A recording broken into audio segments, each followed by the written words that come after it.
శ్రీమాత్రే నమః. సంతానము లేనటువంటి వారు చేసుకునేటువంటి నిత్య పూజలో కానీ, అలాగే ఏదైనా వ్రతాలు నోముల్లో కానీ ఈ విధంగా సంకల్పం చెప్పుకున్నట్లయితే సంతానం ఖచ్చితంగా కలిగి తీరుతుంది.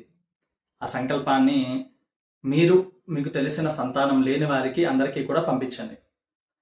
మమ జాతకవశాతు ఆదిత్యాది నవగ్రహ జనిత దుర్దోష పరిహారార్థం సుగుణానేక సుపుత్రావాప్త్యర్థం సత్సంతాన యోగ ప్రాప్త్యర్థం ఈ విధంగా సంకల్పం చేసి ఏ దేవత అయితే ఆ దేవతకి, ఉదాహరణకి వారాహీదేవ్యాః అనుగ్రహ కటాక్ష సిద్ధ్యర్థం యథాశక్తి అర్చనం కరిష్యే, ఈ విధంగా సంకల్పం చేయండి. ఖచ్చితముగా సంతానం కలిగి తీరుతుంది. మీకు అవసరమైనటువంటి సంకల్పాన్ని కామెంట్ రూపంలో చెప్పండి, నేను మీకు అందజేస్తాను.